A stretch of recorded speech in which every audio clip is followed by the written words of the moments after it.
창세기 29장. 야곱은 길을 떠나 동방 사람들이 사는 땅에 이르렀다. 길을 가던 중에 야곱은 들판에서 우물을 만났다. 우물 곁에는 세 무리의 양떼가 엎드려 있었다. 목자들이 양에게 물을 먹이는 우물이었다. 우물은 큰 돌로 뚜껑이 덮여 있었다. 양떼가 우물가로 모이면 목자들은 우물을 덮은 돌을 굴리고 물을 퍼서 양떼에게 먹인 다음 다시 돌뚜껑으로 우물을 덮어놓곤 했다.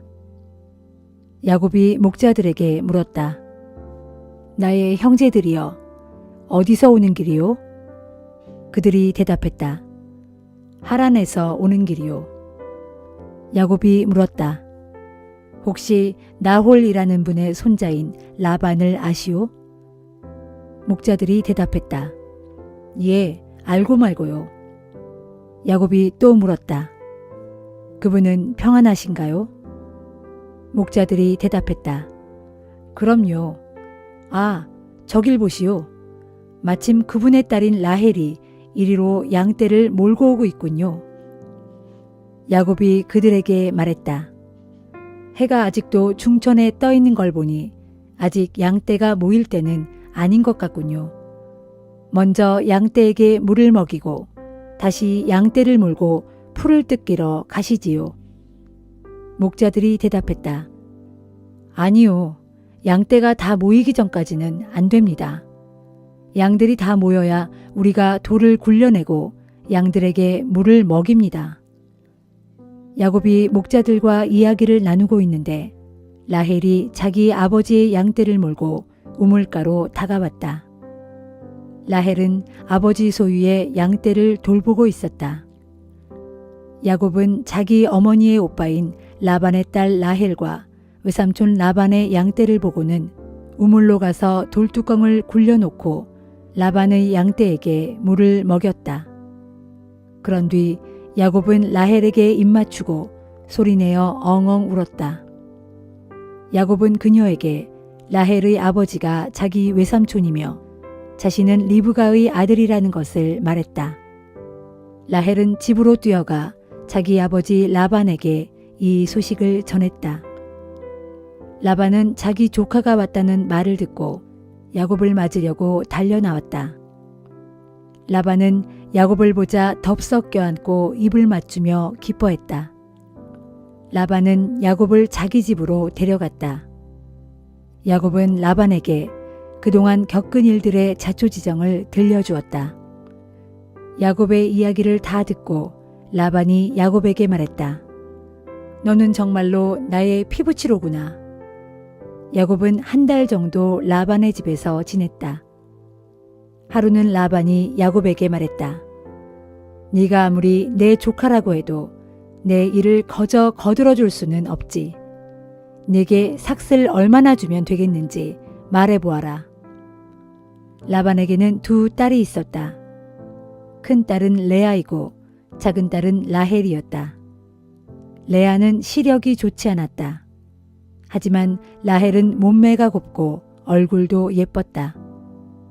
야곱은 라헬을 사랑하고 있었다. 그래서 이렇게 말했다. 외삼촌, 외삼촌의 작은 딸 라헬과 저를 결혼시켜 주십시오. 그러면 제가 7년 동안 외삼촌 일을 해드리겠습니다.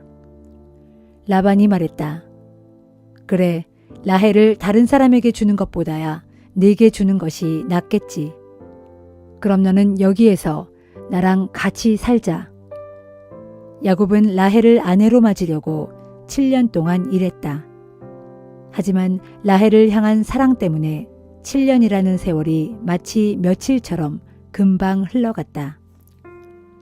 야곱이 라반에게 말했다. 외삼촌, 약속했던 7년이 다 지났으니 라헬을 아내로 맞게 해주세요. 이제는 장가를 가야겠습니다. 라반은 동네 사람들을 모두 불러놓고 잔치를 열었다. 밤이 되었다. 라반은 라헬 대신 레아를 신방으로 들여보냈다.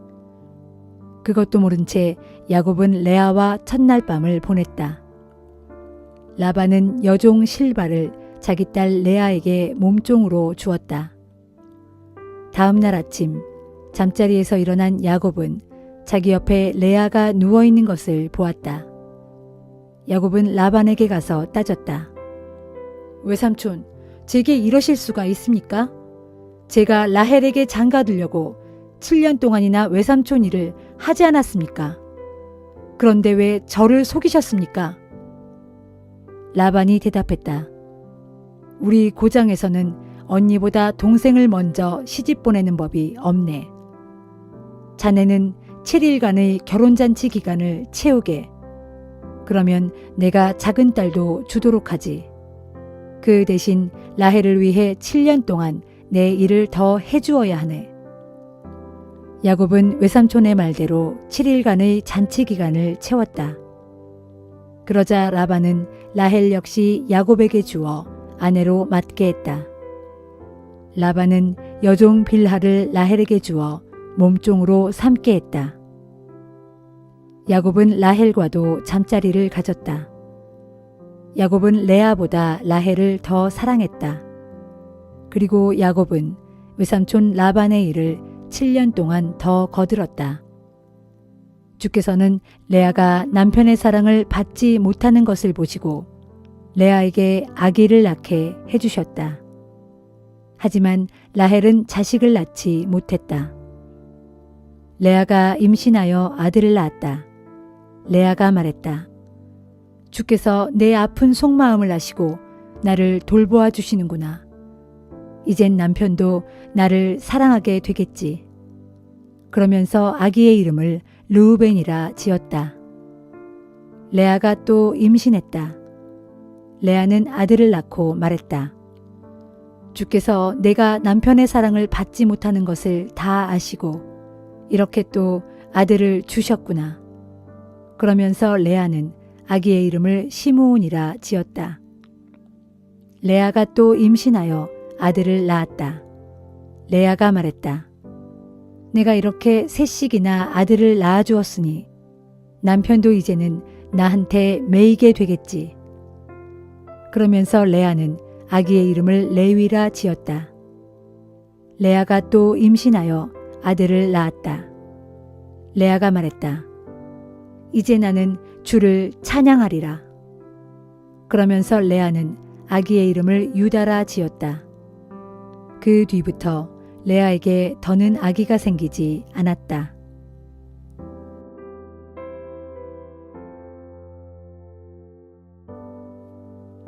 마태복음 28장.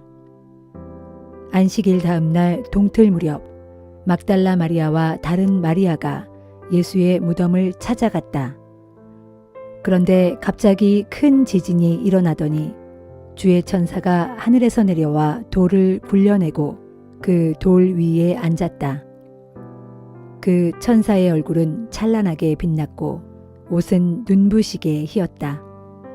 이를 보고 있던 경비병들은 겁에 질려 땅바닥에 납작 엎어진 채 죽은 사람처럼 꼼짝도 하지 않았다. 그때 천사가 여자들에게 말했다. 두려워하지 말라. 십자가에 달리셨던 예수를 너희가 찾고 있는 줄을 내가 다 안다. 그분은 여기에 계시지 않는다. 전에 너희에게 말씀하신 대로 그분은 다시 살아나셨다. 그분이 누워 계셨던 자리를 확인해 보아라. 그리고 어서 빨리 그분의 제자들에게로 가서 예수께서 죽은 자들 가운데서 다시 살아나 당신들보다 먼저 갈릴리로 가실 테니 거기에서 그분을 뵙도록 하시오 하고 전하여라. 나는 이 말을 너희에게 전하러 왔다.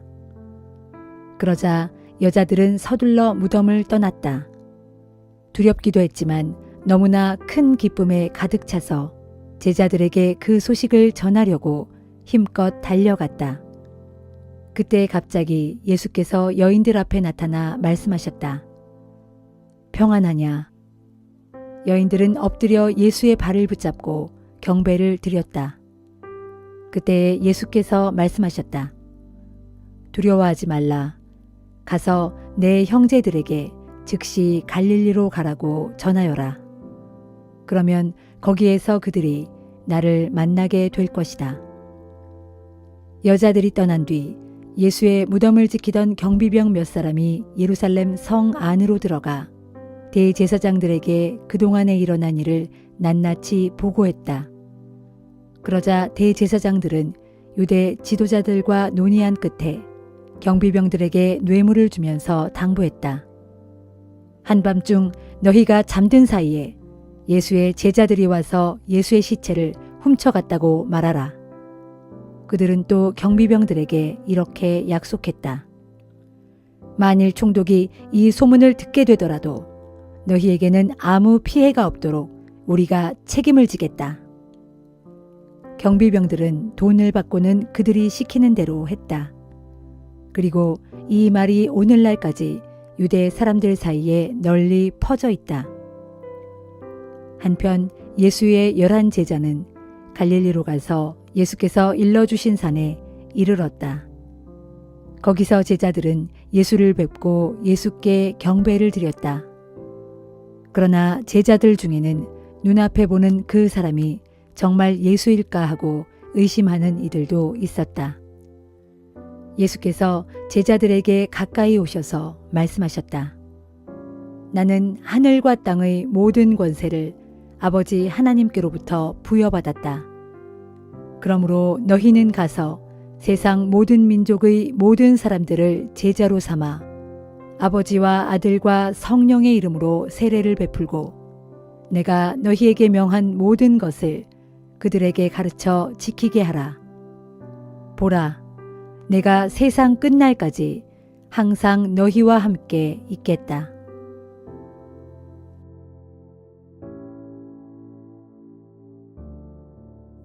에스더 5장. 사흘 동안의 금식이 끝나자 마침내 에스더는 왕후의 예복으로 갈아입고 왕궁의 앞마당으로 들어가 서 있었다. 때마침 왕은 보좌에 앉아 왕궁의 문 쪽을 바라보고 있었다. 그때 왕은 왕궁 안뜰에 서 있는 에스더 왕후를 보았고 에스더를 사랑하는 마음이 솟아올랐다. 왕이 손에 쥐고 있던 그모를 에스더에게 내밀자 에스더가 가까이 다가와서 호레의 윗머리에 손을 대었다. 왕이 에스더에게 물었다. 오 에스더 왕후여, 무슨 일이오? 내게 무슨 할 말이라도 있소? 소청이 있다면 말해보시오. 내가 이 나라의 절반이라도 떼어 그대에게 주겠소. 에스더가 대답했다. 왕이시여, 제가 오늘 왕을 위하여 잔치를 마련해 놓았으니 왕께서 기쁘게 여기신다면 오늘 하만과 함께 제가 차린 잔치에 와주셨으면 합니다. 왕은 즉각 신하들에게 명령했다. 왕후의 말대로 할 것이다. 어서 하만을 궁궐에 들라 하여라. 그리하여 왕은 하만과 함께 에스더 왕후가 베푼 잔치에 참석했다. 왕은 함께 술을 마시다가 에스더에게 또다시 물었다. 그대의 소원이 무엇이오? 내가 다 들어주겠소. 그대가 요청한다면 이 나라의 절반이라도 떼어주겠소. 에스더가 왕께 대답했다. 제가 드리고자 하는 간청은 이것입니다. 제가 만일 왕께 은총을 입었고 또 왕께서 기꺼이 저의 소원을 들어주시겠다면 저는 내일도 잔치를 베풀어 두 분을 모시고 싶습니다. 그러니 다시 한번 하만과 함께 제 잔치에 와주소서. 내일은 제가 왕의 분부에 따라 제 소원을 아뢰도록 하겠습니다. 왕과 함께 왕후가 마련한 잔치에 참석한 그날 하만은 크게 기쁘고 즐거운 마음으로 궁궐을 나섰다. 그러다 궁궐 대문에서 모르드게를 보는 순간 속이 뒤집혀 버렸다. 대궐 문에 앉아있던 모르드게가 자신을 보고서도 일어서기는커녕 몸을 움직일 생각조차 하지 않았기 때문이다. 하만은 그런 모르드게에 대해 분노가 펄펄 끓어올랐다. 하지만 하만은 화를 꾹 참고 집으로 돌아갔다. 그리고 하만은 자기 친구들과 자기 아내 세레스를 불러놓고 자신에게는 재산도 아주 많고 아들들도 많으며 특별히 왕의 총애를 크게 받아 다른 대신들이나 귀족들보다 훨씬 높은 자리에 올랐다는 것을 여러모로 자랑했다. 덧붙여 하만은 이렇게 자랑했다. 게다가 그것들뿐만이 아니라네. 오늘은 에스더 왕후께서 특별히 마련한 잔치에 왕과 함께 갔다네. 모든 신하들 중에서는 왕과 함께 오직 나 혼자만 초대를 받은 거라네. 그리고 왕후는 내일도 왕과 함께 잔치에 오라고 나를 초대했다네. 하지만 대궐문에 앉아있는 저 모르드게라는 유다 사람만 보면 이 모든 것들이 만족스럽지 않고 속이 뒤집혀버리니 그게 문제라네. 그러자 아내 세레스와 그의 모든 친구들이 하만에게 말했다. 좋은 생각이 있습니다. 높이 50규빗 되는 장대를 세운 뒤에 내일 아침 왕께 청을 들여 모르드게를 거기에 매달도록 하십시오. 그런 다음 왕과 함께 왕후의 잔치에 나아가 즐기도록 하십시오. 하만은 그 말을 아주 좋게 여기고 즉각 자기 집 앞마당에 장대를 세우도록 지시했다.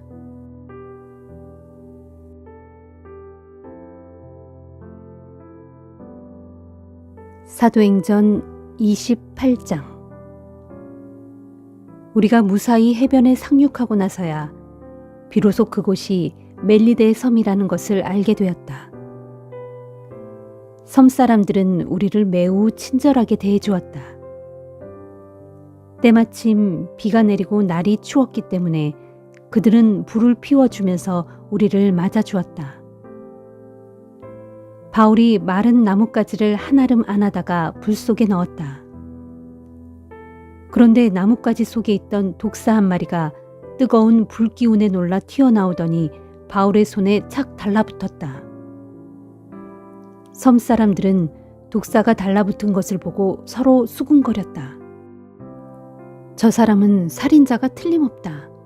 바다에서는 살아났지만 정의의 여신이 그 사람을 그대로 살려두지 않는구나.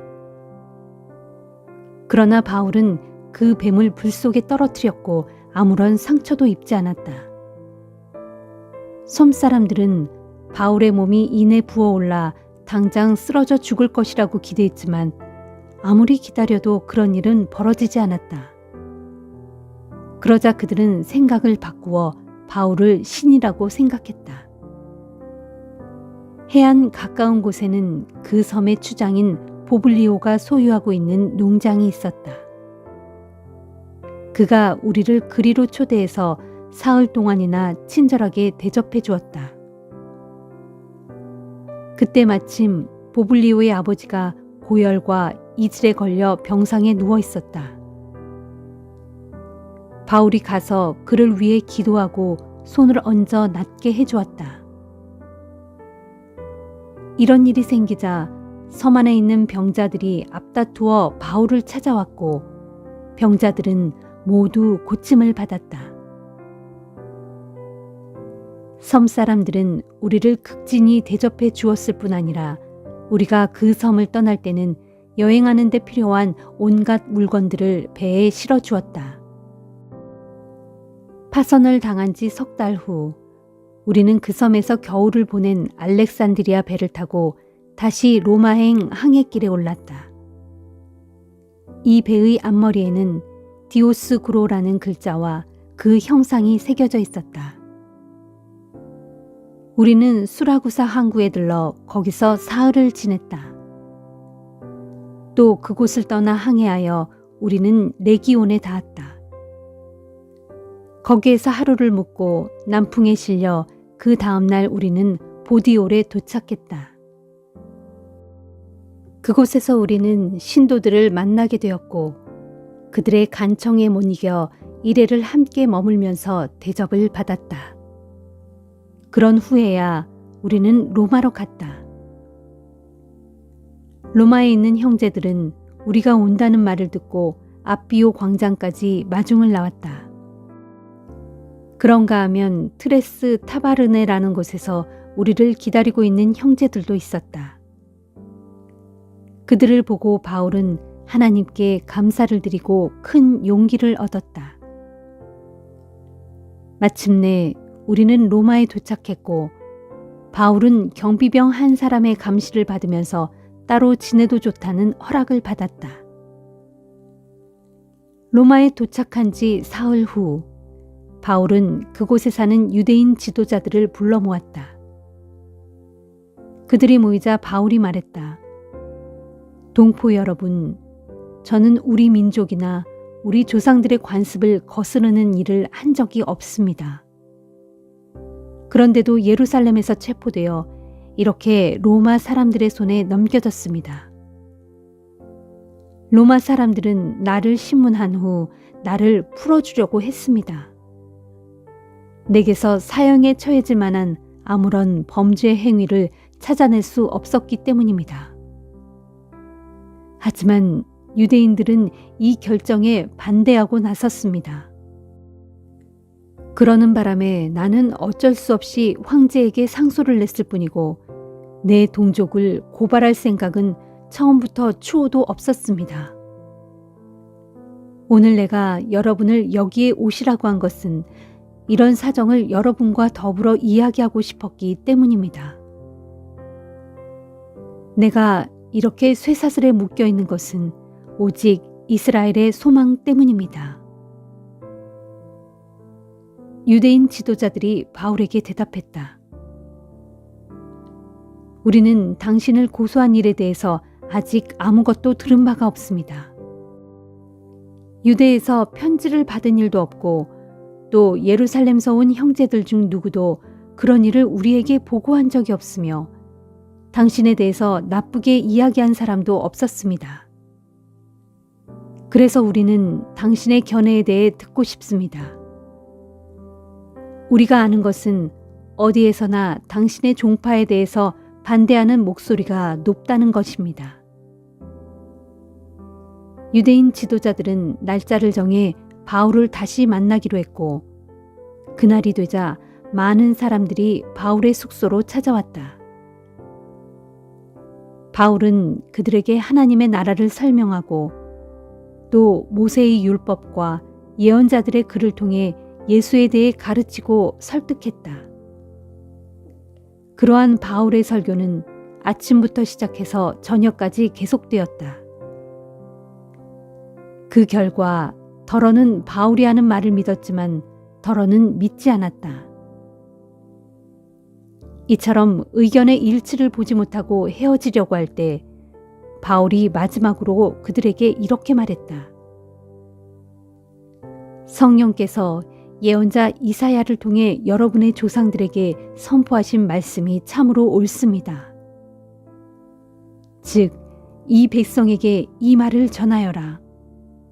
너희가 듣기는 들어도 깨닫지 못하고 보기는 보아도 알지 못할 것이다. 그것은 이 백성의 마음을 무디어졌기 때문이다. 그들은 귀가 먹고 눈이 감겨져 있다. 그렇지 않았다면 그들이 눈으로 보고 귀로 듣고 마음으로 깨달아 내게로 돌아섰을 것이고 그러면 내가 그들을 고쳐주었을 것이다. 그러므로 여러분은 하나님의 구원이 이방 사람들에게로 갔고 그들은 그 말씀을 받아들이게 될 것이라는 사실을 알아야 할 것입니다. 바울이 이렇게 말하자 유대인 지도자들은 서로 심한 논쟁을 벌이다가 돌아갔다. 바울은 자신이 빌린 셋집에서 만 2년을 지내면서 찾아오는 사람들을 모두 친절하게 맞아주었다. 그는 아무런 방해도 받지 않고 담대하게 하나님의 나라를 전파하고 주 예수 그리스도에 대해 힘껏 가르쳤다.